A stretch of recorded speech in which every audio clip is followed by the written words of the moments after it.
بسم الله الرحمن الرحيم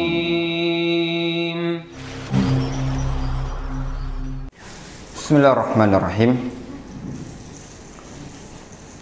الحمد لله نحمده ونستعينه ونستغفره ونعوذ بالله من شرور أنفسنا ومن سيئات أعمالنا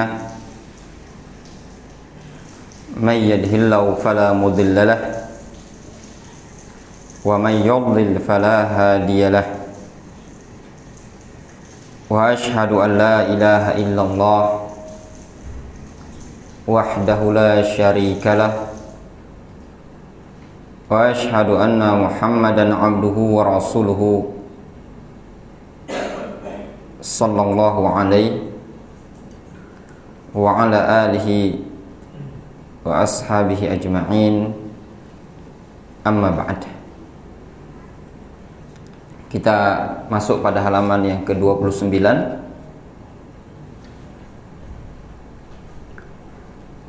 Fasl.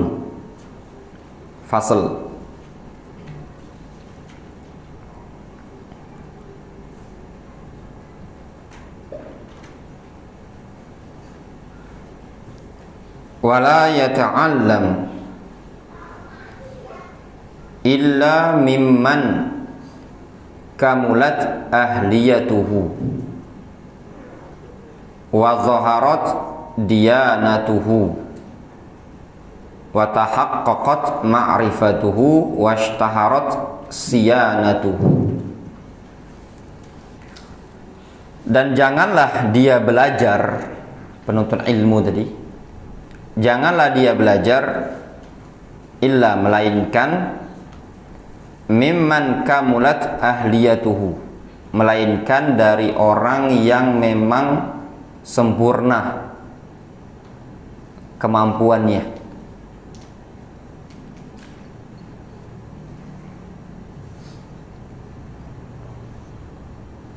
wa zaharat diyanatuhu, dan nampak jelas agamanya,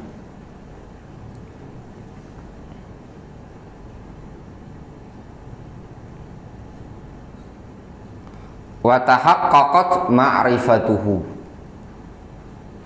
dan terbukti telah dipastikan keilmuannya.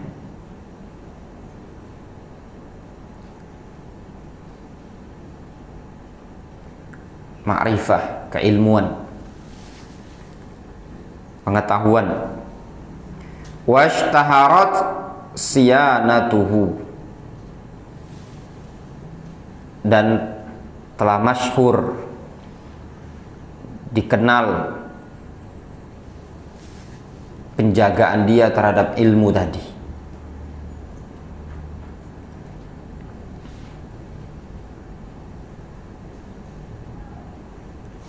Di sini termasuk adab bagi seorang talibul ilmi untuk mencari guru yang memang mumpuni kemampuannya, sempurna ahliyahnya, mumpuni kemampuannya, dan agamanya nampak memang orang yang bagus, zahir, sehingga dia memang orang yang ada keunggulan, agamanya bagus, ilmunya bagus, dan juga sudah orang yang masyhur dalam menjaga ilmu. Ada kadang orang yang kemampuan dia ada, agamanya nampak, orang yang soleh, namun ternyata dia bukan orang yang menjaga ilmu, menyia-nyiakan ilmunya tadi. Dalam artian ilmunya tadi bukan termasuk ilmu yang bisa diamalkan sama dia, sehingga orang lain melihatnya itu seakan-akan dia bukan orang yang berilmu dari sisi penampilan, pakaian, berbicara, akhlaknya dia. Faqad qala Muhammad ibnu Sirin Wa Malik ibnu Anas, sungguh Muhammad bin Sirin dan Malik ibnu Anas pernah mengatakan, wa ghairuhuma minas salaf, dan yang selain keduanya dari kalangan para salaf. Untuk asar Muhammad bin Sirin ini ma'ruf, masyhur, disebutkan Imam Muslim dalam Muqaddimah Sahih Muslim. Namun untuk asar Imam Malik dhaif. Pada sanadnya ada Ismail ibnu Abi Uwais, dia perawi yang dhaif. Wallahu alam, yang sahih asar ini adalah dari Muhammad bin Sirin. Wa ghairuhuma minas salaf, dan yang selain keduanya dari kalangan salaf, namun juga banyak asar-asar yang dimutakallam fihi, yang diperbincangkan oleh para ulama tentang keabsahannya. Muhammad bin Sirin mengucapkan suatu ucapan yang layak ditulis dengan tinta emas bagi seseorang ketika menuntut ilmu. Beliau mengatakan, inna hadzal ilma dinun, sesungguhnya ilmu ini adalah agama. Agama kita ini berdasarkan dengan ilmu. Keyakinan ini didasari dengan ilmu. Fanzuru amman ta'khuduna dinakum, maka lihatlah oleh kalian dari siapa kalian mengambil ilmunya, dari siapa kalian mengambil ilmu kalian. Maknanya dari siapa kalian mengambil agama kalian. Difahami? Fanzuru amman ta'khuduna dinakum, lihatlah amman ta'khuduna dinakum, dari siapa kalian mengambil agama kalian. Dikarenakan ilmu ini adalah agama kita, maka kalau ingin mengambil agama, ambillah kepada orang yang betul-betul ilmu tadi bisa terjamin bagi kita. Ini perkara penting.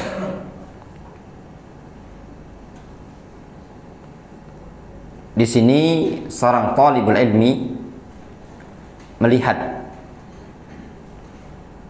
apakah orang tersebut layak untuk dijadikan guru dari sisi tutur bahasanya, akhlaknya dia, manhajnya dia, akidahnya dia. Ini perlu dilihat. Jadi tidak setiap orang kita pantas untuk belajar. Apakah dia punya kemampuan? Ilmunya dia mumpunikah dia? Nampakkah penjagaan dia terhadap ilmu tadi? Dari sisi dia orang yang perhatian dengan ilmu, memurojaah ilmu. Di sini jazakallahu khairan, Pak, digolongkan juga oleh para ulama, bahkan belajar ilmu Al-Quran sekalipun, entah dia ilmu tajwid, entah ilmu tahsin, ataupun bahasa Arab, jangan mengambil ilmu tersebut melainkan pada orang-orang yang betul-betul mumpuni keilmuannya dalam bidang tersebut. Yang kedua, salimul aqidati wal manhaji, orang yang selamat akidah dan manhajnya tadi. Kenapa ya ikhwah? Dikarenakan tidak dirasa aman anak-anak kita atau kitanya pribadi akan diselipi racun penyimpangan di dalam pelajaran tadi. Dan itu bisa dalam pelajaran bahasa Arab. Wah, itu sangat banyak orang-orang yang berpemahaman Asy'ariyah kadang memasukkan dalam bahasa Arab untuk menolak akidahnya Ahlus Sunnati wal Jamaah. Dan itu banyak. Begitu juga ilmu-ilmu Al-Quran terkadang diselipi sama mereka. Yang diperbolehkan oleh para ulama di zaman dahulu, yaitu tatkala belajar kepada mereka ahlul ahwa'i wal bidah dengan ketentuan mereka sidqul lahjah atau sidqul lisan, orang yang jujur. Namun hakikatnya di zaman sekarang hal tersebut sudah maujudah, ilmu tersebut ada di kalangan ahlus sunnati wal jamaah. Jadi tidak ada alasan bagi kita untuk belajar dari ahlul ahwa'i wal bid'ah, karena banyaknya duat, banyaknya para ustadz yang mengajarkan bahasa Arab, yang mengajarkan juga ilmu Al-Quran. Tinggal kitanya saja mau ataukah tidak.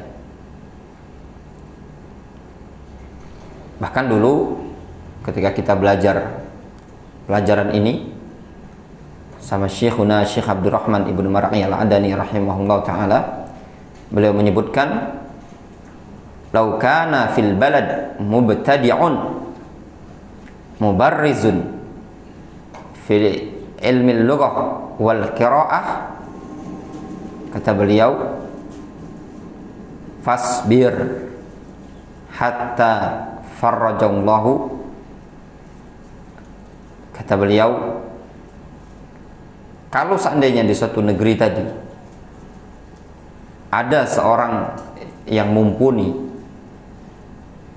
dalam ilmu bahasa Arab, dalam ilmu qiraah, namun dia seorang mubtadi', ahli bid'ah, pentolan gembongnya, kata beliau, fasbir, sabarlah engkau, jangan belajar dari dia, hatta farrajallahu lak, sampai Allah Subhanahu wa taala berikan kemudahan kepada engkau. Itu pun kalaupun ada. Namun hakikatnya sekarang ini alasan seperti itu sudah muntafiyah, tertiadakan. Kenapa? Banyaknya orang yang mumpuni. Hampir untuk di Indonesia ini setiap daerah ada saja yang bisa. Kalaupun misalkan tidak ada ustadz yang bisa ngajari, cuman baca Al-Quran, juga ada dari kalangan ikhwan-ikhwan kita yang bisa mengajari. Adapun kalau ilmu qiraah dan yang lainnya, ini kelasnya sudah tinggi lagi. Kalaupun seandainya ingin belajar bahasa Arab, banyak dari kalangan ikhwan-ikhwan yang bisa mengajarkan untuk ilmu-ilmu tingkat dasar pemula. Ini poin yang paling penting. Memperhatikan dari siapa kita mengambil ilmu ini tadi. Kemudian di sini disebutkan wa alaihi ayyanzura muallimahu bi'ainil ihtiram, dan hendaknya bagi dia, bagi seorang murid, ayyanzura muallimahu, agar melihat ke gurunya tadi, bi'ainil ihtiram, dengan pandangan penghormatan. Hendaklah dia meninjau, melihat, memandang gurunya tadi dengan pandangan kehormatan. Dia memposisikan gurunya sebagai orang yang dia hormati. Namun di sini maknanya dia hormati, tidak merendahkan dia, tidak juga ghulu, ekstrim. Seorang guru jangan kita rendahkan, jangan kita hinakan. Bagi orang tua, bantu anak-anak kita ini tadi untuk menghormati gurunya, ustadznya. Termasuk ya, terkadang sebagian ikhwah itu ndak ada ihtiram kepada seorang ustadz di depan anaknya. Misal menganggap ustadznya tadi masih muda, guru ngaji ya, guru ngaji. Ini kan pembahasan kita ini kan apa kitabnya kita nih? Adab muallimil Quran wa muta'allimuh, ya kan? Adab pengajar dan yang belajar. Sekarang kita masuk adab murid ya. Kadang orang tua ketika anaknya belajar mungkin di rumah tahfidz atau di pondok pesantren, itu kan ada pengajar-pengajar ya, pengajar-pengajar anak-anaknya seperti ini.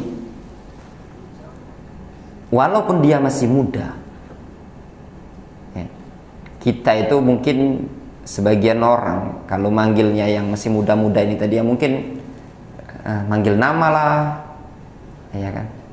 Jangan depan anak-anak kita ini tadi dipanggil nama, ya. Walaupun kita itu biasa manggil dia nama. Contoh misalkan yang ngajar itu Yusuf, anak depan Yusuf itu biasa manggil beliau Sup, nah itu tadi Ucup, misalkan. Jangan depan anak kita tadi kita nyebut dia Cup, sini Cup,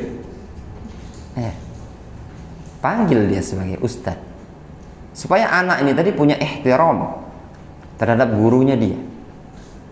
Posisikan kita tadi di depan anak tadi berposisi bagaikan kita di hadapan guru kita.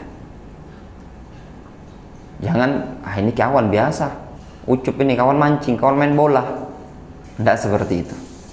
Ini perlu diperhatikan dengan pandangan ihtiram, tidak terlalu lebih mengangkat guru tadi, juga tidak merendahkan dia.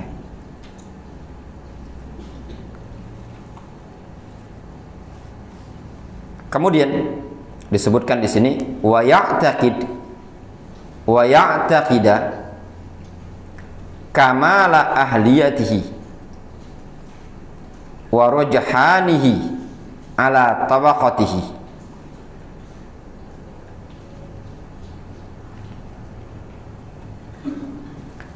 Dan hendaknya dia meyakini, seorang murid hendaknya punya keyakinan akan kesempurnaan kemampuan gurunya, ya, meyakini sempurnanya kemampuan gurunya tadi, kamal ahliyatihi. Jadi ya'taqid, meyakini sempurnanya kemampuan sang guru, itu modal utama. Warujahanihi, dan juga meyakini sempurna keunggulan dia. Rujahan, unggul. Ala tabaqatihi, di atas tabaqatnya dia, orang-orang yang setingkat dengan dia.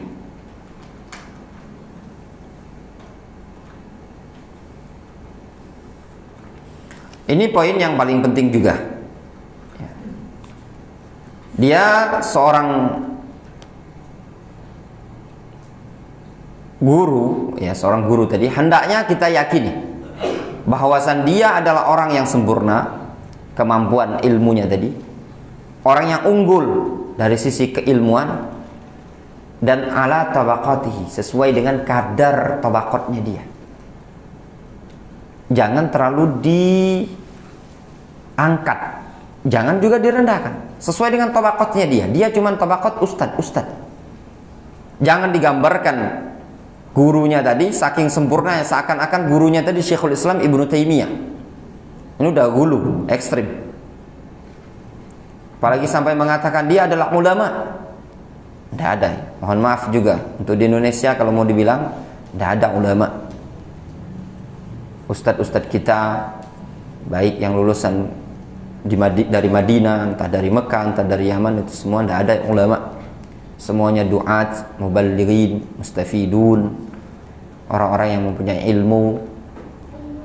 Gelar ulama terlalu besar di kalangan salafiyin. Seseorang yang bergelar doktor, syekh, ya, itu kadang belum pantas untuk disebut ulama. Orang ulama dari sisi dia keilmuannya alami, diangkat oleh umat, diangkat oleh thalabatul ilm. Ya, tidak usah kita berlebih-lebihan. Kalau mau manggil guru kita tadi dengan sebutan mungkin syekhona, ustazana, itu tidak masalah. Tapi kalau sampai memposisikan dia ini seorang guru yang pendiri pondok pesantren, guru besar, sehingga dia ini adalah ulama kibar, imam besar, dan yang lainnya, ini namanya ekstrim. sesuai dengan tabaqatnya tadi. Difahami? Jangan kita terlalu kita angkat. Makanya tadi meyakini kesempurnaan, kemampuan yang ada pada sang guru dan keunggulan yang ada pada dia sesuai dengan tingkatannya. Kalau guru kita tadi sesuai sudah sampai tingkatan ulama, sudah katakan ulama, alim, minal ulama. Kalau dia baru tingkatan duat, ya, tingkatan ustad, katakan dia ustad. Ini mungkin dia banyak karya tulisnya, sama. Ya. Para ulama senior banyak yang dia tidak punya karya tulis, tidak ada karya tulis. Namun mereka dalam masalah fatwanya mudhabit, ilmunya fis sadar, itu banyak zaman dahulu. Bahkan di atasnya Syekh bin Baz.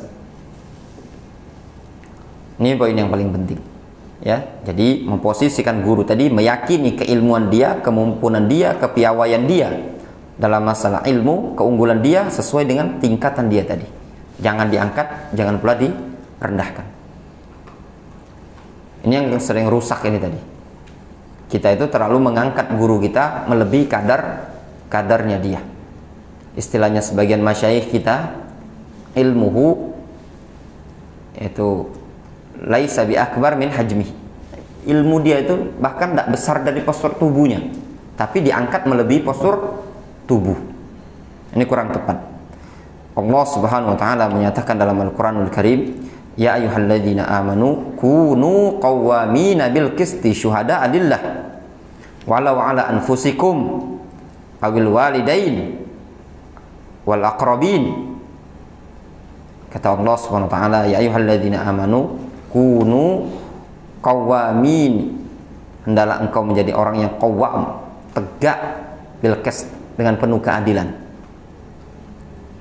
walaupun terhadap keluarga, orang-orang terdekat, kaum muslimin secara umum, terhadap diri kita secara pribadi. Wa idza qultum fa'dilu walau kana dza qurbah. Kata Allah Subhanahu wa taala, kalau kalian berucap, maka hendaklah berucap dengan adil meskipun kepada orang yang terdekat pada kita. Difahami? Sehingga kadang yang menyebabkan tergelincirnya seorang guru kita terlalu memposisikan dia melebihi tabaqatnya dia.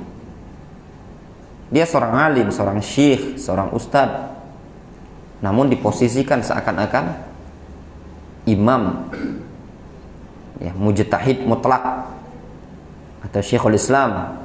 Ini perkara yang tidak pantas. Kemudian kata Imam An-Nawawi rahimahullah ta'ala, beliau mengatakan, fa'innahu aqrabu ila intifa'ihi bihi, dikarenakan dengan kita meyakini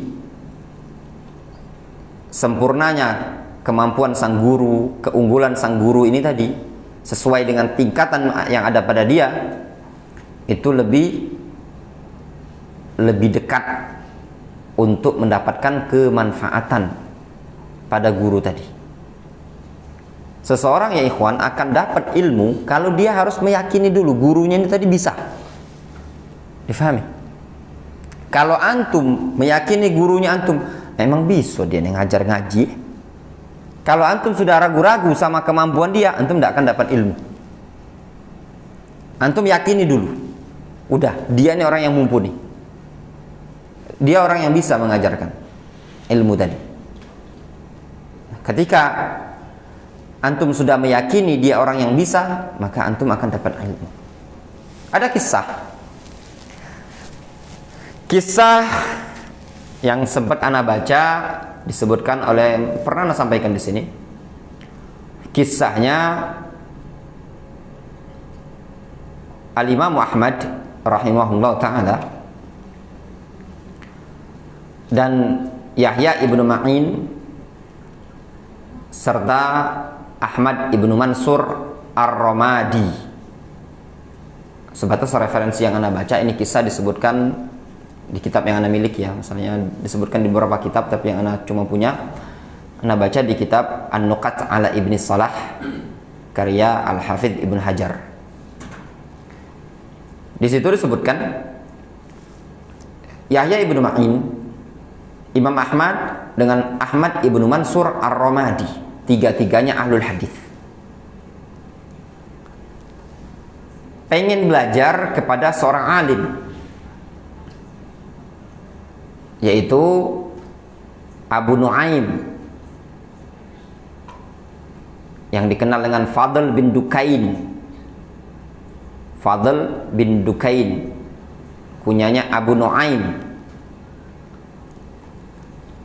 Fadl bin Dukain Abu Nuaim ini termasuk perawi dari perawi Sahih Bukhari.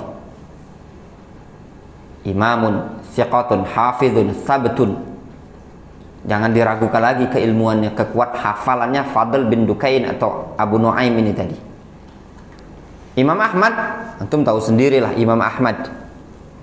Yahya ibnu Ma'in, antum jangan tanya lagi Yahya bin Ma'in. Beliau orang yang unggul dalam bidang hadis. Imam Ahmad bin Mansur Ar-Ramadi, muhaddis. Katanya mereka bertiga, kita ngambil hadis belajar ke Abu Nuaim. Katanya Yahya bin Ma'in, saya mau belajar kalau saya harus ngetes dulu sama guru. Memang dia itu orang yang layak kita ambil ilmunya atau enggak? Dites dulu katanya. Kata Imam Ahmad, enggak usah, pokoknya terimalah ya. Guru kita ini tadi bukan orang kaleng-kaleng, gitu bahasanya. Bukan muhaddis kawi, kalau istilah sekarang bukan ustadz kaleng-kaleng ini. Enggak, saya tes dulu. Yahya bin Ma'in, datanglah mereka. Ketika itu sedang nongkrong di suatu tempat ya, sejenis kayak tempat nongkrong pondok-pondokan kecil. Duduklah di depan Yahya bin Ma'in, pas di depan Abu Nuaim ini tadi. Abu Nuaim duduk di kursi. Sebelah kanan Imam Ahmad ibnu Hanbal. Sebelah kiri Ahmad ibnu Mansur Ar-Ramadi. Yahya bin Ma'in mengatakan, aku mendengar hadis riwayat tersebut dari kamu, katanya, bahasa kita itu, bahasa kalau mungkin kita sekarang, Ustadz, aku pernah dengar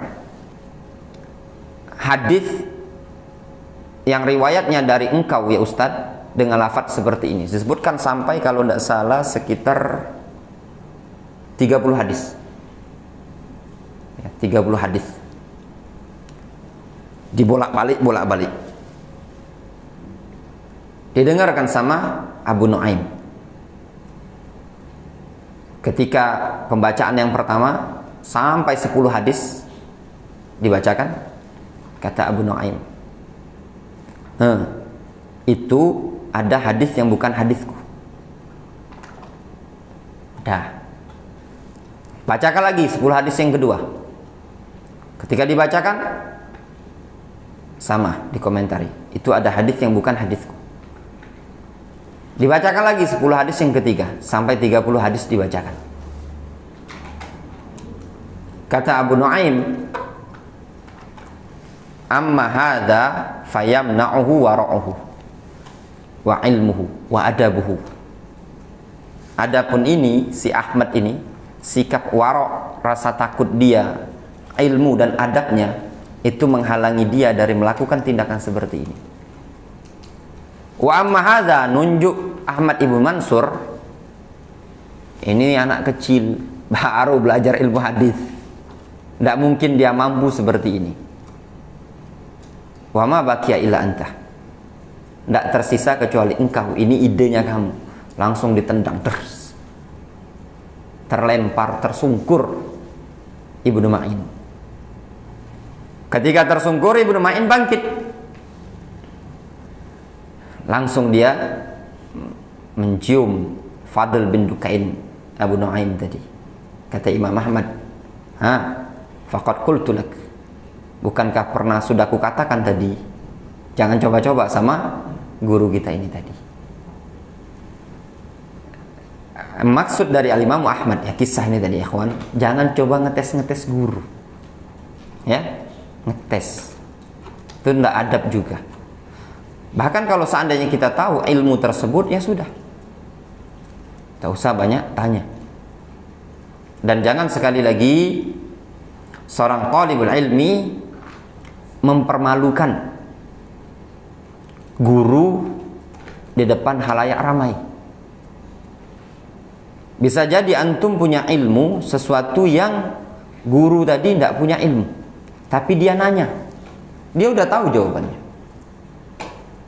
sehingga dia nanya, yang membuat sang ustadz atau sang guru tadi seakan mungkin tidak bisa jawab. Sehingga para jamaah yang awam dan yang lainnya tadi ngelihat dalam keadaan orang ini tadi tidak bisa jawab. Ini juga tidak diperbolehkan. Setiap orang berbeda-beda tingkat kemampuannya tadi. Lihat kata Imam An-Nawawi rahimahullah ta'ala, orang yang meyakini kemampuan pada gurunya tadi adalah orang yang unggul, maka lebih dekat kepada kemanfaatan untuk mengambil ilmu. Wa kana ba'dul mutaqaddimin, dulu sebagian para ulama mutaqaddimin, idza dhahaba ila muallimihi tasaddaqa bi syai'in. Dulu sebagian ulama zaman dahulu, kalau mereka datang berangkat kepada sang guru, ingin berangkat untuk ilmu kepada gurunya, tasaddaqa bi syai'in, dia sedekah. Ketemu orang tengah jalan, dia sedekah. Wa qal, sambil dia berdoa mengangkat kedua tangan. Antum ada enggak seperti ini? Dengan doa, Allahumma astur aiba muallimi anni wala tudhib barakata ilmihi minni. Ya Allah, tutuplah aib guruku dari pandanganku, dan jangan engkau hilangkan keberkahan ilmunya dariku. Ini para salaf mutaqaddimun. Wal yaum ba'du tullabil ilm yabhasun an khata'i syekhihi wa muallimi wa ustadhihi. Kalau dulu para salaf mereka berdoa, ya Allah tutuplah aib guruku dari pandangan mataku. Kenapa? Kalau seandainya aib guru tersebut tidak terlihat sama dia, maka tidak akan ada keraguan pada dia terhadap gurunya tadi. Seandainya gurunya tadi banyak kesalahan-kesalahan, banyak adab-adab akhlak yang buruk mungkin, tapi dia berharap jangan sampai nampak di depan matanya. Supaya apa? Supaya jangan sampai ada keraguan nanti pada gurunya. Coba antum bisa bayangkan. Contoh misalkan ya, aib. Coba kira-kira ustadz main game aib dah?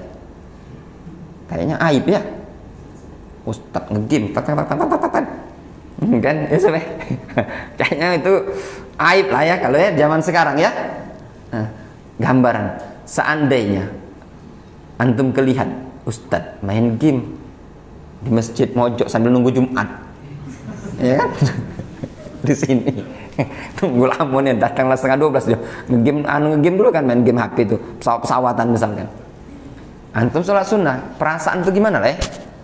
Yang selama ini antum figurkan luar biasa, tiba-tiba ustadz main game, perasaan di hati itu agak kurang srek depannya. Salaf itu sampai seperti itu. Kalaupun ada kesalahan, ya sudah, kesalahan dia pribadi, jangan sampai nampak depan mataku. Itu kalau zaman dahulu. Namun zaman sekarang enggak. Ya, yabhasun wa yatatabba'un an akhta'i ustadhi wa muallimi wa syekhihi wa zallat syekhihi wa ustadhi. Zaman sekarang nyari-nyari apalah kesalahan ustadz ini tadi. Catat siko 2, 3. Tunggulah kaget kalau ada daurah besar-besaran. Ustadz senior yang umurnya 50 tahunan, anak-anak nanyo. Iya apa enggak? Ini tadi kebiasaan buruk. Kadang, Ustadz gimana Ustadz? Ada seorang pengajar, ternyata yang ditanyakan tadi pengajar guru dia deh, guru anaknya tadi. Ya enggak? Ada seorang misalkan Ustadz, tiba-tiba ada tablik akbar, daurah, ada pertanyaan, Ustadz gimana kalau seorang pengajar dia misalkan apalah, mungkin kesalahan gurunya tadi, pengajar anaknya tadi mungkin sering dimarahi gitu loh kan, dikit-dikit kena marah anaknya tadi kan. Tunggu aku cari-cari dulu kesalahan ustadznya. Dapat deh pas ada kajian tabligh akbar nulis pertanyaan, gimana ustadz kalau ada seorang ustadz pengajar tahfidzul Quran main game. Oh itu tadi. Ini kondisi sekarang. Ya, lihat zaman dahulu enggak, mereka pengen aib gurunya ditutupi oleh Allah Subhanahu wa taala. Supaya apa? Supaya nyaman dia. Wala tuzhib barakata ilmihi minni, ya Allah jangan engkau hilangkan keberkahan ilmunya dariku. Kalau zaman sekarang enggak ya ikhwan. Zaman sekarang enggak ada yang seperti ini, itu zaman dahulu. Kadang zaman sekarang enggak, antum lihat lah ya. Wong tua. Ngapa nak? Dimarahi ustad. Datang ke pondok. Tadi ngomong sama mudir. Afan ustad. Anak-anak nih ustad. Kadang banyak alasan. Ustad pindah kelas B ustad. Anak-anak nih ini ustad yang laporkan dicek. Oh cek deh. Kebetulan yang ini tadi ikhwan yang satu ini tadi. Oh donatur pondok pula ini. Paling panggil.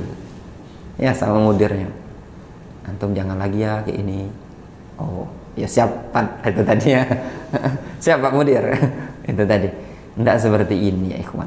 Ya kadang ya namanya mengajar ya, ada kealfaan dan kekhilafan dari seorang guru, sesuatu yang wajar. Apalagi ngajari anak-anak. Cobalah kita, siapa yang sanggup ngajar anak-anak dari misalkan 2 jam ya, duduk 2 jam titipin 5 ekor anak 2 jam, luar biasa. Anak pribadi tidak sanggup, belum anak tidak sanggup kalau ngajar anak-anak nih. Jangan kan nak 2 jam 30 menit baik, yang ini baik 4 ini ini yang 4 ini 30 menit suruh ngajarin ngaji. Yang ini model kayak ini berat. Karena apa? Ini masakan main-main dia. 4 apalagi 10 genap kan 2 jam, kadang sejam pelajaran dah suruh ngaji, kaget istirahat masuk ketemu lagi ngajar yang ini yang situ main. Apalagi yang ditambah ya ini ustadz kalau bujangan banyak pikiran, udah umur hampir 27 tahun 27 bini belum dapat, anak cak ini tadi anak uang pula belum kejiwaan apa jiwa orang tua, jiwa bapak kan ya wajar, ada gelas plastik, ada botol aqua, mungkin ada rotan dipukulkan, memungkinkan. Cuman kita jangan lihat ke situ tadi, lihat ini anak kita dulu datang ke pondok pesantren ini tadi, datang ke rumah tahfidz, datang ke masjid ini tadi, dulu tidak ngerti mana alif, mana ba, mana ta, sa, dia ternyata sudah hafal sekian surat. Ini tadi jangan dilupakan. Jangan masa cuman sepukulan sekali dilihat merah wajar, agak mungkin kesal ustadznya tadi kan. Itu pun mungkin bukan sekali 2 kali, lah seringan. Akhirnya dipukul lah. Dah geger tadi. Difahami ya? Ini nasihat untuk kita semua ya ikhwan, khususnya bagi orang tua. Jangan gampang-gampang bersikap kepada orang-orang yang mengajari anak-anak kita ini tadi. Dan kita juga yang dewasa ini ketika belajar kepada seorang guru, ya mungkin namanya seorang guru ada saja aib pada dia, kekurangan-kekurangan dia. Lihat doanya para salaf di zaman dahulu dan upayakan doa ini dilantunkan oleh kita ya. Allahumma astur aiba syekhi atau muallimi anni wala tuzhib barakata ilmihi minni. Ya Allah, tutuplah aib guruku dari pandangan mataku dan janganlah engkau hilangkan keberkahan ilmunya dari diriku. Qala Rabi' sahibus Syafi'i, berkata Rabi' sahibus Syafi'i, murid al-Imam Asy-Syafi'i. Ar-Rabi' beliau mengatakan, saking segan beliau dengan al-Imam Asy-Syafi'i. Afwan, ini nasihat untuk kita galau-galau adab sebenarnya. Kena antum yang di majelis ini. majtara'tu an ashrabal ma'a wasyafi'i yanzur ilaiha hibatan lahu. Kata Rabi itu zaman dahulu, aku tidak sanggup, majtara'tu, aku tidak berani, an ashrabal ma', minum air, wasyafi'i yanzur ilaiha hibatan lahu, dalam keadaan Syafi'i melihat ke aku, dikarenakan apa? Rasa segan kepada Syafi'i. Sebenarnya mohon maaf ya, kalau mau adab-adapan di majelis ilmu tuh kaget minumnya, ya enggak? Bukan kadang sebagian pengajian, ya, kadang kita ada pengajian, tapi cak mana lagi kadang tua bapak-bapak kan, daerah Pasundan itu dibagikan air minum.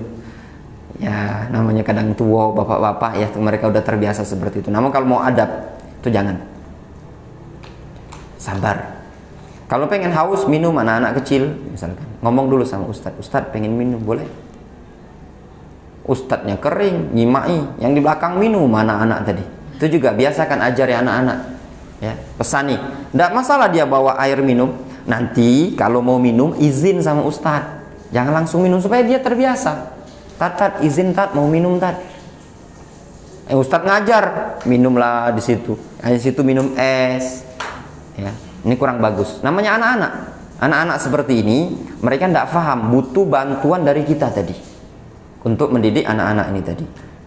Lihat yang disebutkan dari Al-Imam dari Ar-Rabi, murid Imam Syafi'i, beliau mengatakan majtara'tu an ashrabal ma' wa Syafi'i yanzur ilayya hibatan lahu. Aku tidak sanggup, tidak berani minum air dalam keadaan Imam Syafi'i melihat ke aku. Dikarenakan apa? Dikarenakan segan kepada Al-Imam Asy-Syafi'i rahimahullah ta'ala. Wallahu ta'ala a'lam bissawab. Insyaallah kita lanjutkan setelah salat Isya. Bismillahirrahmanirrahim.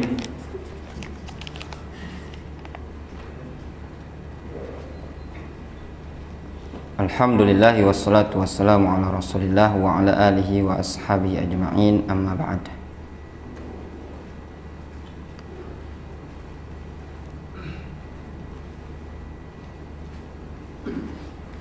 Ini ada tulisan, afwan Ustadz, yang dibaca ya. Maafkan adik-adik kami yang masih belum tahu, sebab ini kali pertama mereka hadir, dan maafkan kami yang dewasa yang belum memberitahu mereka. Tidak masalah, namanya anak-anak ya. Di sini dituntut seorang guru bisa mengerti kondisi anak-anak. Namanya anak-anak ya anak-anak. Dan itu juga kewajiban seorang mudarris, dia ngerti dengan kondisi anak-anak. Yang namanya anak-anak itu senangnya main ya. Itu kewajiban seorang mudarris, seorang pengajar, bisa memaklumi kondisi anak-anak. Namun yang perlu kita benahi, masing-masing kita ada unsur ta'awun bagi wali murid ketika anak dia, adik dia belajar. Kalau saya pribadi ya, kalau cuma sekedar seperti tadi itu tidak masalah, tidak ada pengaruh ya. Namanya anak-anak. Siapa yang alhamdulillah mereka sanggup dari ba'da maghrib sampai isya tadi duduk di sini, ya enggak? Duduk di majelis. Normalnya anak-anak itu depan TV, ya kan? Itu biasa, tidak masalah. Namun yang perlu kita tekankan ketika belajar di misalkan pengajian anak-anak Iqra dan yang lainnya, atau di pondok pesantren, supaya dia bisa memperhatikan kondisi ya. Kalau saya pribadi anak-anak biasa. Namun di sini kecuali Jumat. Nah, untuk Jumat ini harus ditanbih, diperingatkan jangan main-main untuk sholat Jumat dan yang lainnya, ini karena perkara yang sifatnya wajib. Kalau dulu kita di pondok pesantren ya, anak-anak seperti ini dikasih kerjaan. Caranya apa? Bawa masing-masing mereka kasih meja ya sama buku tulis. Mereka disuruh nulis Al-Qur'an. Jadi suruh duduk, misalkan anak seperti ini ya, suruh duduk, meja sama pena, suruh nulis juz amma itu. Pokoknya tugas dia nulis Qul huwallahu ahad. Selesai Al-Ikhlas, ulangi lagi. Pokoknya di buku itu berlembar-lembar. Qul huwallahu ahad itu berlembar-lembar dari pada maghrib sampai isya. Untuk melatih dia nulis supaya dia terbiasa anak-anak. Itu kalau metodenya misalkan kalau di suatu pondok pesantren yang kita dulu seperti itu. Jadi metodenya untuk anak-anak itu supaya dia dibiarkan dia di masjid ya. Sebagian pondok kadang anak-anak diusiri dari majelis, itu kurang tepat. Udah jangan di sini, masuk sana ke ruangan, ke kelas. Nah, repotnya kalau ketika di kelas, kadang pada maghrib itu kadang ada pelajaran. Repotnya ketika dia di kelas, kan ustadznya juga mau ngajar, mau belajar. Yang pengajarnya tadi, pengajar tahfidnya tadi, pengen juga ikut belajar kajian. Kalau mereka suruh jaga, itu tidak ada yang apa namanya. Kalau mereka belajar harus ada yang jaga. Kasihan gurunya tidak bisa belajar. Itu dimaklumi. Namun di sini dan tolong berikan nasihat kepada kami agar kami tidak salah memilih guru atau kajian. Bisa jelaskan sedikit apa itu madhab atau manhaj ini ya? Mungkin manhaj yang dimaksud, terutama salaf, agar kami dan adik-adik kami mengerti. Jazakallahu khairan. Jadi pertanyaan yang kedua ini, kriteria guru atau dan juga manhajus salaf ya, atau madhabus salaf. Secara global, madhabus salaf atau manhajus salaf, manhaj itu namanya metode atau thariqah, jalannya para salaf, yaitu seseorang yang berjalan dari sisi keyakinan, akhlak, muamalah, akidahnya dia mengikuti madhabus salaf, yaitu Al-Quran dan Sunnah sesuai dengan pemahaman para sahabat dan juga jalannya para ulama. Itu simpelnya secara global. Adapun rincian-rincian yang ada itu pembahasan khusus panjang.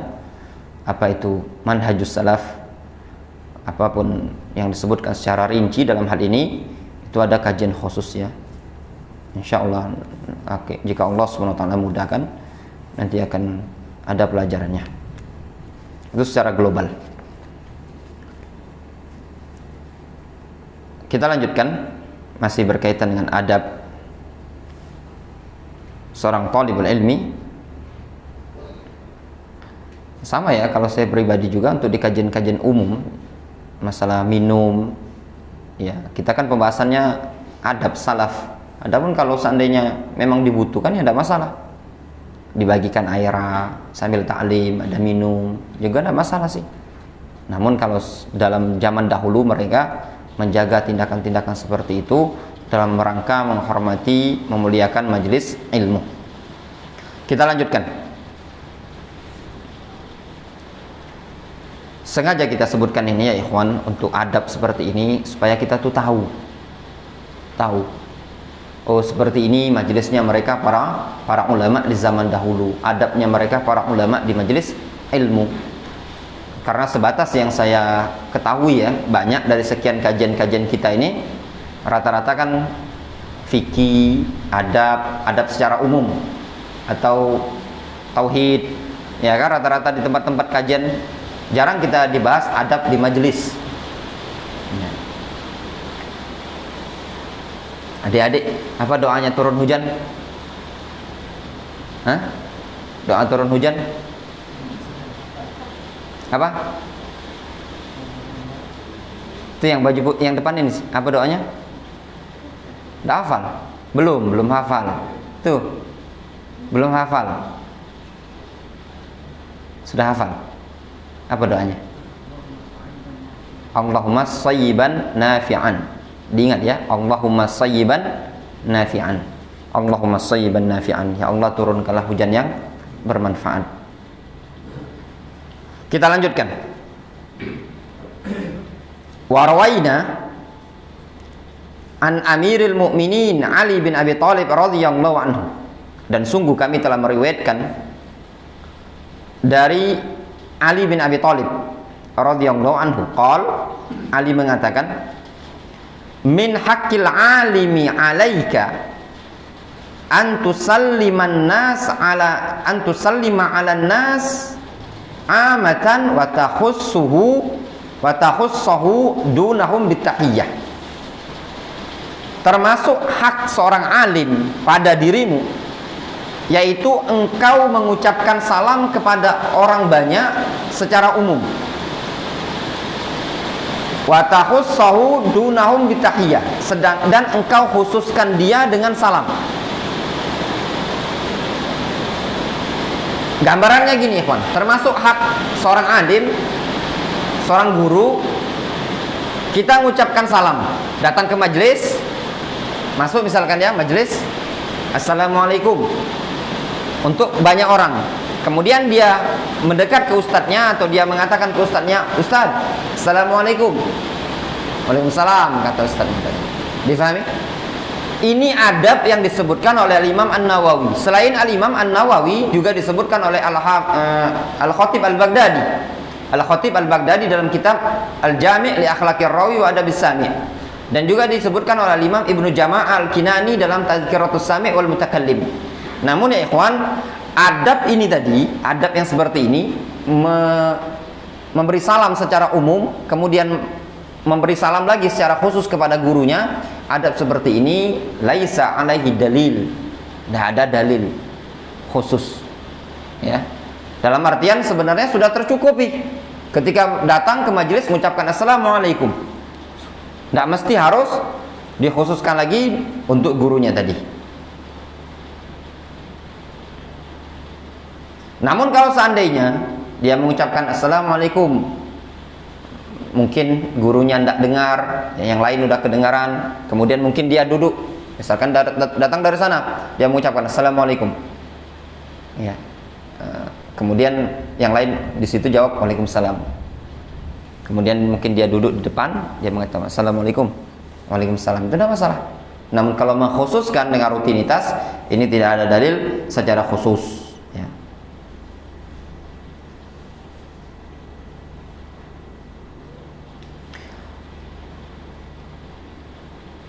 Wa antajlis amamahu, dan engkau duduk, ya termasuk hak seorang alim, engkau duduk di depan dia, duduk mendekat depan guru,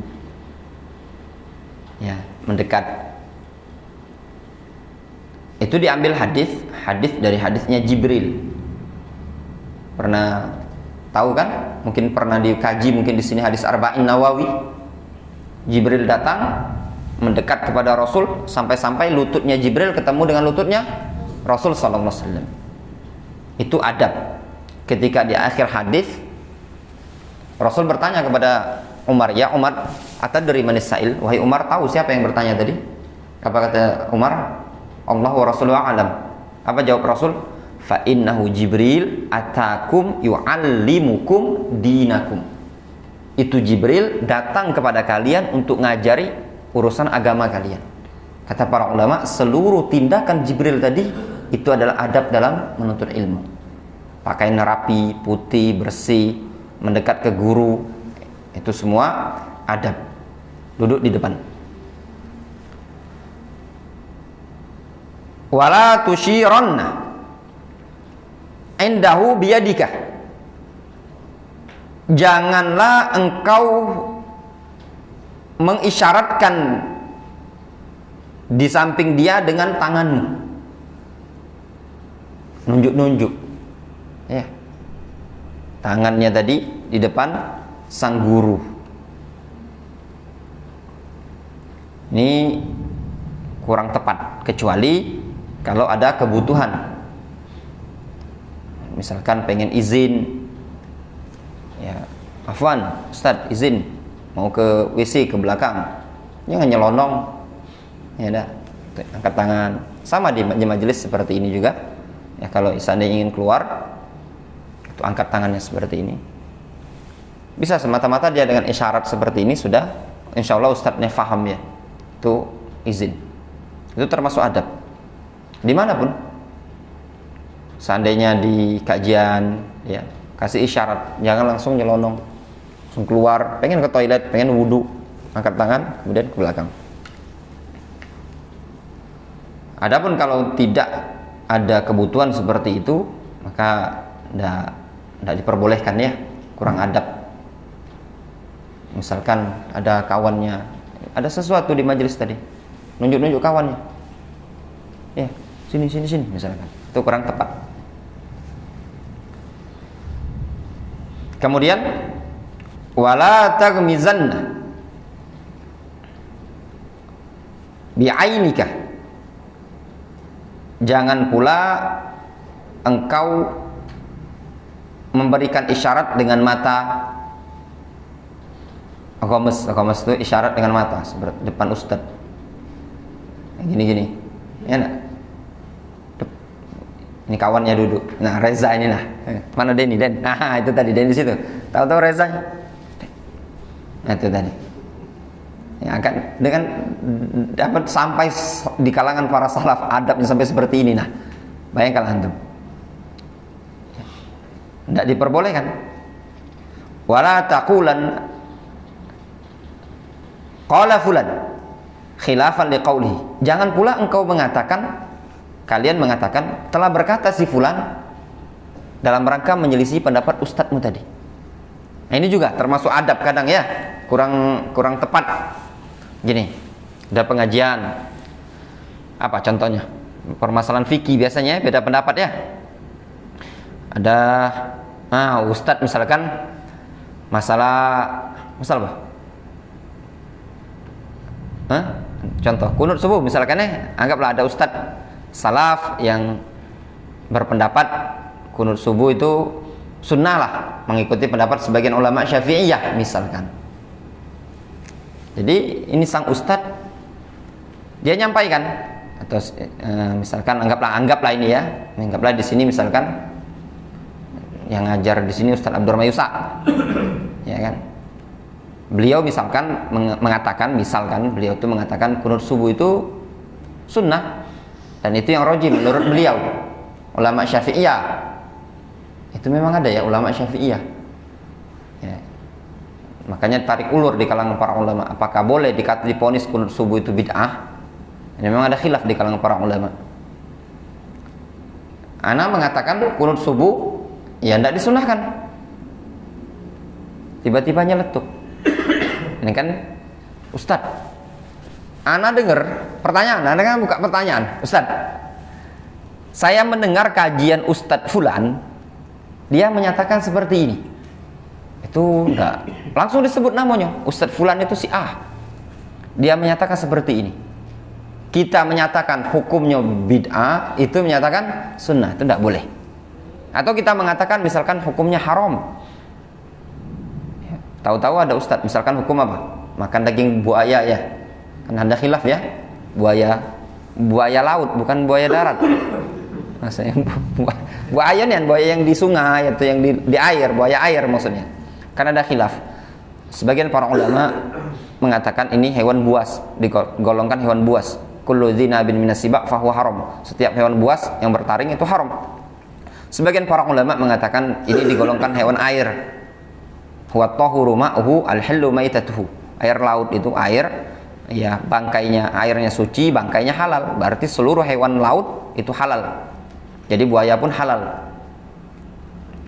Misalkan Ana mengatakan buaya itu hukumnya halal, dan kalau Ana pribadi lebih condong ke pendapat yang menyatakan halal ya, secara hukum. Kalau makannya belum tentu galak. Bener, belum tentu galak. Dob, tahu dob? Itu kan biawak Arab ya, yang kadal gurun juang deh. Nah ini kan di siapa yang makannya?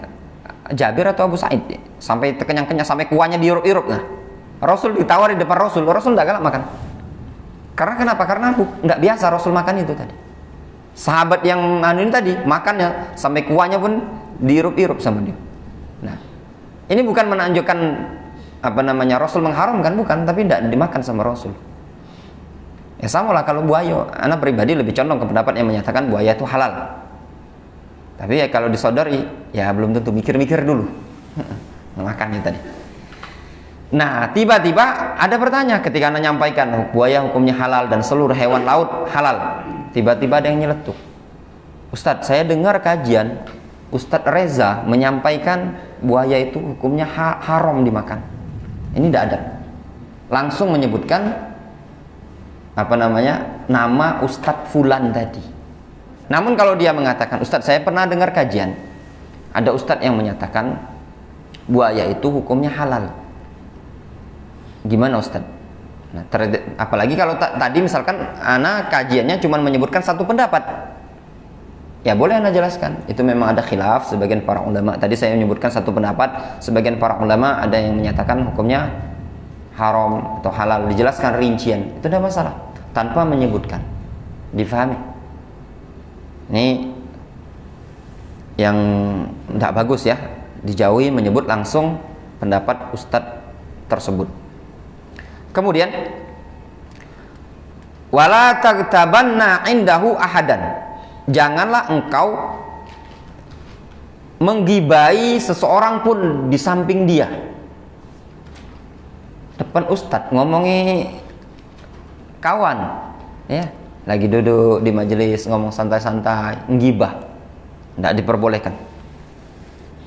Kemudian yang keempat,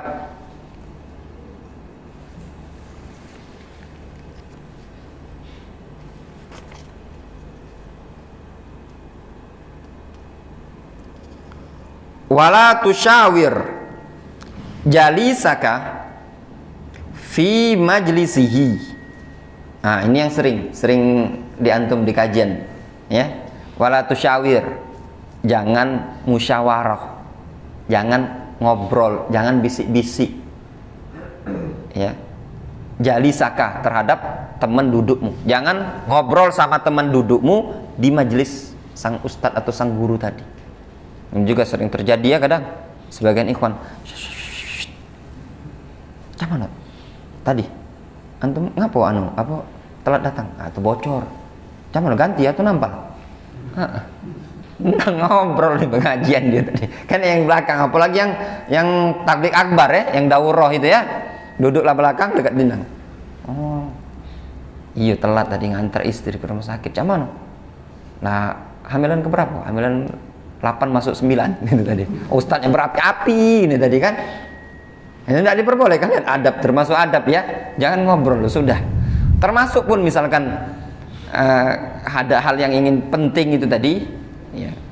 Kalaupun memang terpaksa harus dibicarakan, misalkan kita pernah ngalami di rumah belajar itu, tempat belajar. Jadi rekaman ini lagi ngerekam. Itu kelupaan nyolokin mie. Jadi santri ini berisik. Anak tanya, ngapo? Mie belum dicolok kan Ustaz? Ustaz lah ngoceh 15 menit. Lah ngoceh 15, mie belum dicolokkan. Nah, kalau seandainya perkara yang penting tinggal ngomong langsung. Ya. Afan Ustaz, nampaknya di bawah kaki antum itu ada tikus misalkan. Di bawah meja atau mungkin ada sesuatu, tidak masalah, tapi jangan di obrolan seperti itu, karena kalau kita ngobrol samping kanan kiri ini hal yang menimbulkan apa, dipandang sang guru tadi. Guru mungkin tidak tahu ada sesuatu yang memang layak dibicarakan, namun menimbulkan perasaan prasangka buruk dia terhadap antum nantinya. Difahami ya? Wala ta'khudh bisaubihi idza qamah, janganlah engkau menarik, ta'khud itu mengambil, menarik baju dia tatkala dia bangkit.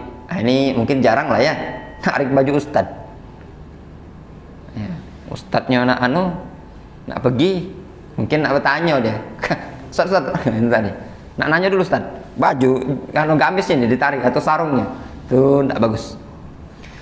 Wala tulihha alaihi idza kasalah,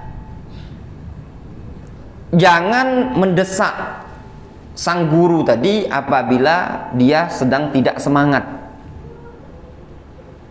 lagi tidak mood aja gitu, mendesak pengen bertanya. Ini ustadznya lagi banyak pikiran, badan capek dari kerja bakti misalkan, itu tidak diperbolehkan. Wala tu'rid ay tashba', jangan engkau merasa puas ya, merasa bosan istilahnya itu, merasa kenyang.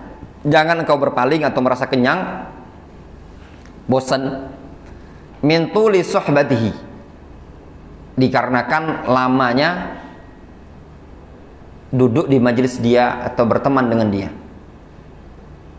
Jadi jangan merasa bosan. Ayalah kelamunya Ustaz ini tadi daripada maghrib pada isya ini. Sabar.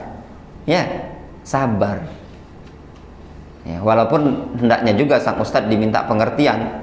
Ya, kajian daripada maghrib jam 10 malam. Ini luar biasa.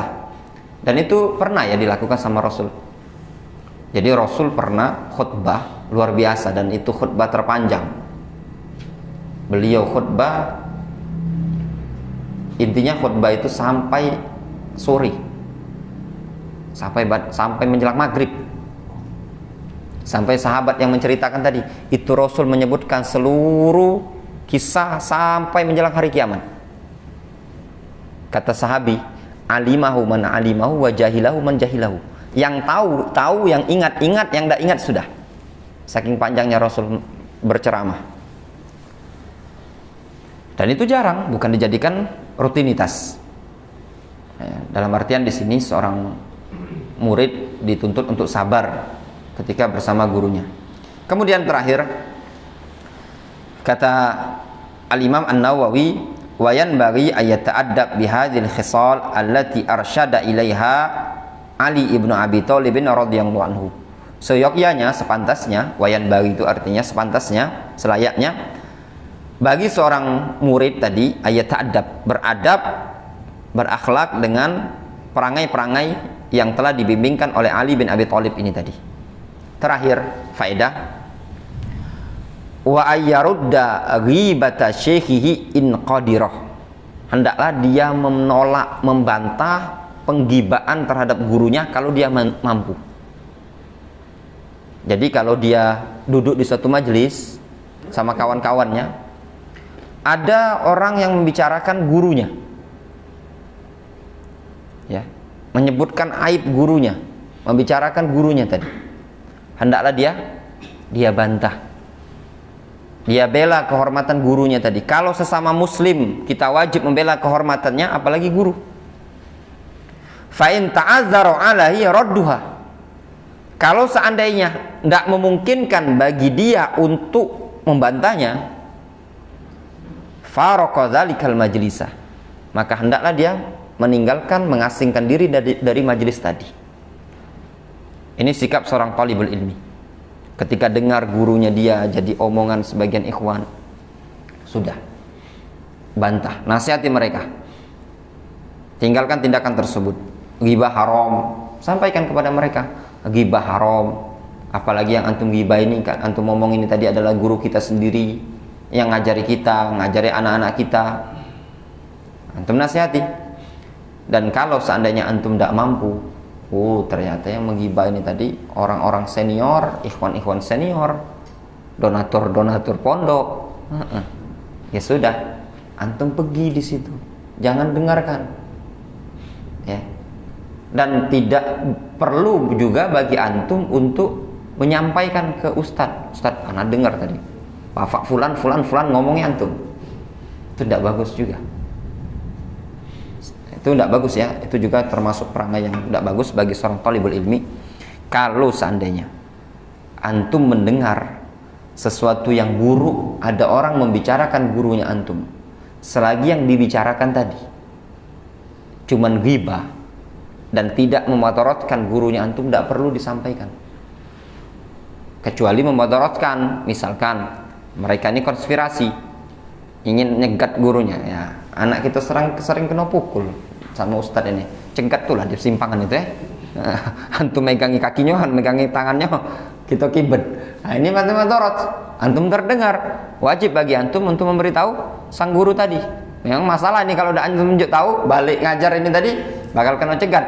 Nah, namun kalau seandainya cuma diomongi, ya ngomongin gibah secara aib pribadinya dia atau fisiknya dia atau kelakuan dia, itu tidak perlu antum sampaikan. Ya, nanti malah yang tadi hubungan mereka langgeng gara-gara denger ini tadi, wali santri yang tigo-iko ini ternyata main di belakang. Tunggulah anaknya, kayak anak tambah gencet lagi dia anaknya tadi. Ini tidak perlu ya, itu tadi. Ini disebutkan oleh Imam An-Nawawi rahimahullah taala. Wallahu taala a'lamu bishawab. Kita cukupkan pelajaran kita sampai di sini. Ada yang ingin tanyakan? Kalau udah katik sudah ya, balik kita mumpung. Waalaikumsalam warahmatullahi wabarakatuh. Tentang materi minggu lalu, kemarin kan kita bahas tentang majelis di mana seorang guru mendatangi rumah toilet. Itu kan termasuk merendahkan. Nah, ini ada kasus di mana banyak ada rumah yang besar, tiap minggu itu manggil ustadz, kemudian makin banyak orang dan membuka majelis. Itu kan sama saja mendatangi. Itu soal yang pertama. Soal yang kedua, kemarin sempat di dalam kitab yang kita bahas juga makruh hukumnya ketika bersuci datang ke masjid langsung duduk, tidak sholat itu. Bagaimana dalam keadaan kondisi di hari Jumat setelah kita agak telat sementara khotib sedang khutbah dan khutbah itulah cukup berjalan agak panjang, ini tindakan kita duduk atau sholat duduk? Tayyib, ada dua pertanyaan. Pertanyaan pertama, seandainya kadang sebagian ikhwan misalkan ya buat pengajian setiap hari Ahad, pengajian itu di rumahnya Denny. Ya, Denny buat pengajian di rumah, ikhwan-ikhwan ngumpul. Bolehkah di tempat seperti ini tadi? Kalau memang seandainya memang tidak memungkinkan, biasanya seperti ini kan tidak memungkinkan di masjid. Tidak memungkinkan di masjid. Maka diperbolehkan. Kenapa diperbolehkan? Satu, kondisinya memang tidak memungkinkan di masjid. Yang kedua, di situ ada majmu'ah, banyak orang. Cuman tempatnya saja kebetulan menggunakan tempat milik seseorang. Yang dimaksudkan oleh salaf kemarin, jangan menghinakan, datang ke tempat yang yunsab ilaihi. Tempat tadi dinisbatkan kepada dia dan dia sendiri yang belajar di situ. Kalau istilahnya itu privat, ya privat. Ustadz, ajari ana Ustadz. Denny itu nah minta ajari. Ustadz, ajari ana bahasa Arab tuh. Ngaji sama tahsin sama bahasa Arab. Di mana deh? Di rumah mana be? Oh ini kurang pantas ya seorang Ustadz. Belajar cuma Denny. Tapi kalau misalkan kita rombongan, ya belajar, pilih mungkin rumahnya Reza atau di sini mungkin rumahnya Kanata mungkin kan, itu tidak masalah. Sebagaimana dulu Rasulullah SAW berdakwah di mana rumahnya Arqam bin Abi Arqam, ya ngumpul beberapa orang di situ, tidak masalah. Padahal itu rumahnya Arqam bin Abi Arqam. Yang dimaksudkan oleh para ulama salaf di zaman dahulu, mereka mendatangi khususnya tempat waliul amr. Yang belajar cuman anak raja atau raja tadi, sedangkan mereka mendatangi, tidak diperbolehkan, menghinakan ilmu. Ya, mendatangi mungkin ikhwan kebetulan. Namun ada kondisi ya, memungkinkan ada kondisi tertentu, mungkin ketika pertama kali mungkin kondisinya dakwah, ya datang sekali, ya, supaya dia istilahnya itu kenal dulu dakwah sekali dua kali. Nanti diajak ke masjid, diajak ikut kajian. Adapun kalau terus menerus yang seandainya di tempat itu tadi yang belajar cuma dia saja, ini kurang tepat. Pertanyaan kedua berkaitan dengan Jumat, khotib sedang berkhutbah. Dalam hal ini ada dua kondisi biasanya. Kondisi pertama sering terjadi itu ketika sedang azan berkumandang. Azan berkumandang, kita masuk masjid. Kalau sedang azan berkumandang, maka langsung tahiyatul masjid. Allahu Akbar, Allahu Akbar. Muadzin mengumandangkan azan. Khotib sudah duduk di mimbar. Yang masuk langsung sholat. Tidak usah jawab azan dulu, tidak usah tegak dulu. Sebagian masyarakat mereka tegak dulu, baru sholat. Jadi jawab azan dulu baru sholat. Ini keliru, salah. Yang benar, yang tepat, dia langsung sholat. Kenapa? Jawab azan hukumnya apa? Sunnah. Mendengarkan khutbah hukumnya wajib. ketika bertabrakan antara yang sunnah dengan yang wajib, dahulukan yang mana? Maka yang wajib, karena waktunya mepet. Waktunya mepet, tidak memungkinkan untuk dikerjakan perkara yang sunnah. Karena kalau kita ngerjakan perkara yang sunnah, maka kita akan masuk pada perkara yang, dan kalau kita menunda mengerjakannya tadi, maka akan masuk pada masa wajib. Kondisi kedua, imamnya sudah berkhutbah, kita masuk, tetap bagi kita tahiyatul masjid. Dalilnya ketika seorang sahabi, pernah dengar hadisnya ya, ada sahabat, Rasul sedang khutbah, tiba-tiba ada sahabat masuk, duduklah dia di tengah masjid, ditanya sama Rasul, "Shalaita? Kau sudah sholat?" Dia mengatakan, "La ya Rasulullah, belum." "Qum fasalli raka'atain." Bangkit, silakan sholat 2 rakaat. Kata para ulama, ini menunjukkan bahwasanya sholat tahiyatul masjid itu hukumnya wajib, bukan sunnah. Warrajih, dan yang rajih wa ma'alam, kalau anak pribadi lebih condong ke pendapat yang menyatakan tahiyatul masjid hukumnya wajib, bukan sunnah. Walaupun jumhur ulama mereka mengatakan hukumnya sunnah. Ada lagi? Ya Pak. Waalaikumsalam warahmatullahi wabarakatuh. Barang siapa yang melakukan suatu pekerjaan sedangkan dia sendiri bukan ahlinya, maka hancurlah pekerjaannya. Nah, yang ingin saya tanyakan masalah di sini, apa menyangkut dengan ilmu itu? Menyangkut dengan ilmu seperti ilmu yang besar, ilmu perbengkelan, apa kayak itu. Betul, seluruh ilmu. Ya. Mungkin yang di seluruh ya. Idza usidal amru ila ghairi ahli fantazir sa'ah. Ya, kalau suatu perkara diserahkan kepada yang bukan ahlinya, maka tunggulah akan terjadinya kehancuran, kiamat. Ya. Itu benar hadis seperti itu, dan setiap perkara kalau bukan ahlinya. Contoh misalkan koki, ahlinya dia itu masak, disuruh meneri motor, bongkar mesin motor, tahu lah. Tukang bangunan disuruh kerja di bengkel, ya, di bornya Pak, mesin itu tadi, dia biasa ngebor dinding, ya nah, itu tadi sama. yang seperti ini nah, Ustadz yang cuma bisa ngajar, disuruh disodori apa namanya, kecuali ustadznya juga pakar bengkel ya, itu tadi tidak masalah. Suruh benerin motor, jangan. Jadi masing-masing bidangnya ada ahlinya. Difahami Pak ya tadi.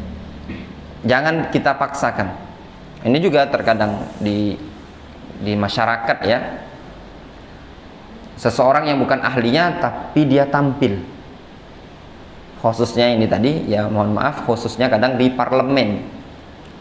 Sebenarnya bukan ahlinya dia, tapi karena kondisi ya mencalonkan lah, nyalon sebagai entah bupati, entah gubernur. Sebenarnya dia tidak punya bidang untuk memimpin dan bukan ilmunya mengurusi tatanan negara. Contoh misalkan seorang dai, seorang ustadz, jangan dianggap negara itu bagus ya kalau dipimpin orang yang berilmu, enggak. Negara itu akan bagus kalau dipimpin orang yang punya ilmu tentang pemerintahan. Nah, itu tadi, itu ketentuan. Tidak dipersyaratkan jadi umara itu para ulama, tapi yang dipersyaratkan untuk jadi pemimpin suatu negara adalah orang yang ngerti tentang pemerintahan. Itu poin yang penting. Jadi keliru kalau ada berangan-angan, dua kiranya kita ini negara kita dipimpin para ustadz salaf. Ini menunjukkan dia tidak faham. Tidak seperti itu. Para ulama menyebutkan syarat menjadi pemimpin ngerti tentang ilmu tata negara, kemudian dibantu dengan ulama. Kecuali ada ulama, seorang alim, dia alim dan dia juga ngerti ilmu tatanan negara, ngatur, itu bagus.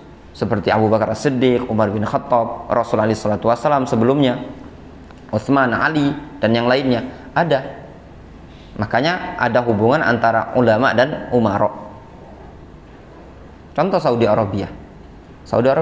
Apakah Raja Salman seorang alim minal ulama? Enggak. Tapi beliau orang yang ngerti tentang ilmu kenegaraan. bisa ngatur negara. Kemudian dibantu oleh para ulama yang ada itu tadi. Itu Pak maksudnya. Sama kalau negara ini tadi diserahkan pada para ustadz-ustadz salaf, walaupun ustadz-ustadz kita yang salafi, yang senior-senior juga belum tentu bisa ngatur. Karena bukan bidangnya mereka, ilmu khusus ya. Ada lagi? Ya Pak, silakan. Biasanya banyak Bapak pertanyaannya. Dua baik. Bagaimana kamu membicarakan orang yang sudah meninggal? Sesungguhnya mereka sedang diminta pertanggungjawaban. Yang saya tanyakan di sini, bagaimana kebaikannya, Ustaz? Ini berkaitan membicarakan orang yang sudah meninggal ada dua bentuk. Yang pertama, membicarakan perkara-perkara yang sifatnya kebaikan dia. Yang kedua, keburukan dia. Menyebutkan kebaikan-kebaikan dia semasa dia hidup diperbolehkan kalau dibutuhkan. Kalau dibutuhkan. Bahwasanya fulan ketika masa hidupnya begini-begini, itu tidak masalah kalau dibutuhkan. Namun kalau tidak dibutuhkan, tidak perlu ya disebut-sebut terus. Yang kedua, keburukan. Keburukan dia ini tadi ada dua jenis. Yang pertama, keburukan-keburukan yang sifatnya kesalahan pribadinya dia. Ya, kesalahan pribadi dia. Baik dari sisi perkara duniawi ataupun dari sisi ukhrawi, pribadi dia Pak. Misalkan dia ini dulu semasa hidup suka malingi sendal masjid, enggak? Itu perkara yang masyhur. Sudah meninggal dunia, enggak usah lagi disebut-sebut lagi. Dia sudah mempertanggungjawabkan apa yang dia kerjakan. Difahami? Kesalahan pribadi atau kesalahan sifat itu kan terkait agama ya, pribadian dia, atau kesalahan-kesalahan dari sisi duniawinya dia. Duniawi itu dari sisi muamalah, bisnisnya dia orang yang mungkin kurang piawai, pandai dalam misalkan, wah kalau si A itu dulu kalau bisnis dengan dia tuh dinjoi modal berapa baik, tak pernah kami untung, tidak perlu, ya, tidak perlu, sudah mati. Jenis yang kedua berkaitan dengan afkar yang ada pada dia, atau istilahnya itu i'tiqad, penyimpangan-penyimpangan yang ada pada dia, dan ini tetap diperbolehkan untuk disebutkan walaupun sampai hari kiamat. Difahami? Itu boleh Pak. Kalau tidak seperti itu, tidak terjaga syariat ini tadi. Ya, itulah yang dipraktekkan para ulama. Dan itulah yang ada dalam Al-Quran. Menyebutkan apa?